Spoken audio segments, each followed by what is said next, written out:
The top 10 criminals who were never caught. Crime, in all its forms, is an unfortunate part of our society. While researchers have been able to narrow the causes of crime to a few factors, it is impossible to know why some heinous crimes are committed. Over the past years, the rate of crime in our societies has seen a steady increase, and various law enforcement agencies have been doing their best in clamping down on the perpetrators of these crimes. However, some criminals have been able to escape being caught.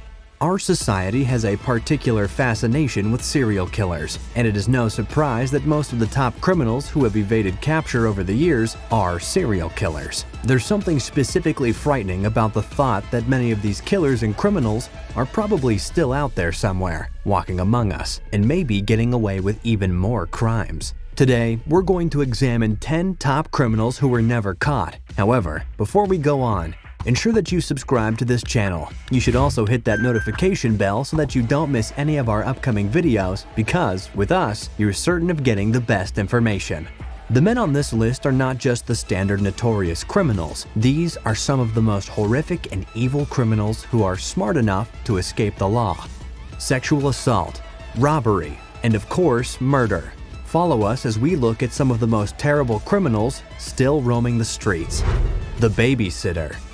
We start our list with an unknown killer. The Oakland County child killer, better known as the Babysitter, is an unidentified serial killer who murdered about 4 children in Oakland County, Michigan between 1976 and 1977. The creepy part about the murders was that each child was bathed before their murder, which suggests that the killer had some form of twisted parental instinct. The similarities of the murders caused a wave of mass hysteria in the state of Michigan at the time. Parents became obsessed with educating their children on stranger danger and instituting many neighborhood watch initiatives. The truly disturbing part of the whole case was that each of the children, Mark Stebbins, 12, Jill Robinson, 12, Christine Millick, 10, and Timothy King, 11, were discovered fully clothed and washed, and were held anywhere from 4 to 19 days before being killed. Despite a few promising leads, including most recently the discovery of a blue AMC Gremlin suspected of having been the killer's car, the case remains open. William Bradford Bishop Jr.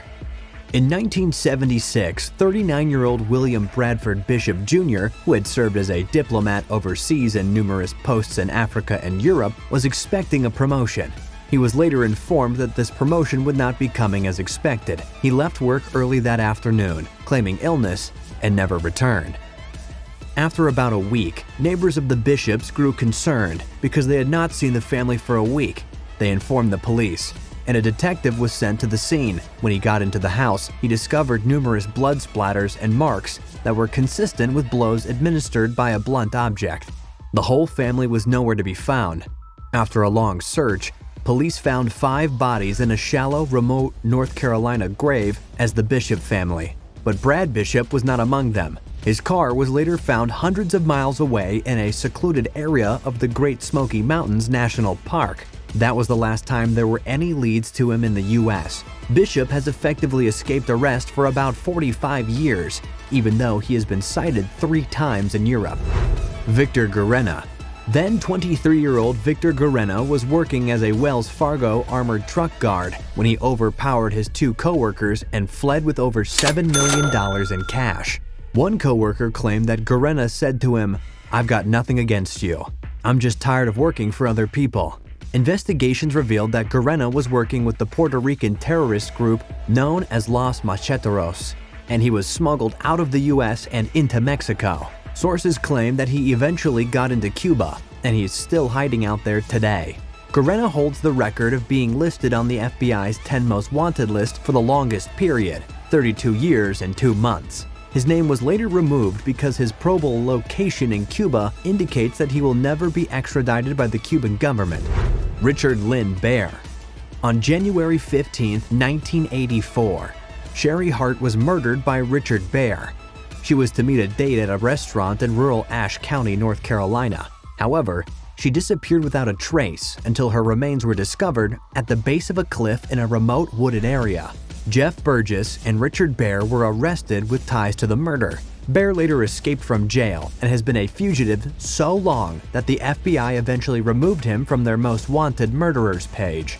Burgess, on the other hand, was never prosecuted because his trial could not begin without Bear being present. Alexis Flores. In the early hours of August 3, 2000, the lifeless body of 6-year-old Gerena de Jesus was found in an abandoned building in the Philadelphia area. An autopsy carried out showed that her killer had assaulted her before strangling her. Following a series of investigations, Gerena's murder was linked to a Honduran immigrant named Alexis Flores. Flores was first arrested in Arizona in 2002 and 2004 for minor offenses, for which he served jail time before his deportation. Initially, he was not associated with his crime in Philadelphia, but a connection was made to his crime in Pennsylvania. He's probably still living in his native Honduras. Elby Hars. Elby Hars is a convicted child molester who is wanted for the rape of a 12-year-old child in South Carolina in 2000. He was previously convicted of molesting his 7-year-old daughter, Terry Hars. She decided to live with him when she grew older, and it turned out they both sexually assaulted the 12-year-old girl in South Carolina together. Terry Hars was arrested shortly after the police were informed, but her father, Elby Hars, has been on the run ever since. He's in his mid-70s now and is on the FBI's 10 Most Wanted for crimes against children. Robert William Fisher. On April 10, 2001, Robert William Fisher gruesomely murdered his wife and 10-year-old son and 13-year-old daughter. He then disconnected the gas line in his home in Scottsdale, Arizona, and set it ablaze. It was gathered that Fisher's wife had earlier informed him that she intended to seek a divorce. A few weeks later, Fisher's car was found in a national forest 90 miles northeast of Phoenix. Robert Fisher is currently listed on the FBI's 10 Most Wanted list. Jason Derrick Brown. Jason Derrick Brown shot and killed Robert Palomares, a 24-year-old armored truck guard. Brown robbed Palomares of over $50,000 in cash before fleeing by car. The police trailed him to Portland, Oregon, but he was long gone. In 2008, Brown was spotted in the Salt Lake City area, but has since evaded detection and is currently on the FBI's 10 Most Wanted list. Daniel Hiers. Daniel Hiers was a South Carolina police officer accused of molesting a 10-year-old and arrested on November 24, 2005. Hiers subsequently murdered his 24-year-old wife, Ludmilla, in March of 2005 in the Charleston, South Carolina area. He was spotted in Colorado in 2012, but has since evaded apprehension. Daniel Hiers is wanted by the U.S. Marshals and is currently listed on their 15 Most Wanted list. Jose Fernando Corona. On April 26, 2010, Jose Corona murdered his wife Maria. He dismembered and decapitated her with a chainsaw, then threw her body parts into the street in front of his home in Lewisville, Texas. He fled in the family car and eventually stole a truck from a Texas car dealership. Jose Corona is currently hiding in the Southwest or Mexico, where he has numerous relatives. There you have it, 10 criminals who were never caught. Which of these men committed the worst crime? Why do you think they've never been caught? Are the streets safe with these men still out there? Let's have your thoughts on the list. Also, be sure to leave a like on this video and hit that subscribe button if you're new. Hit the notification bell while you're at it. That way you can be sure not to miss any of our videos ever again. Thanks for watching. See you next time.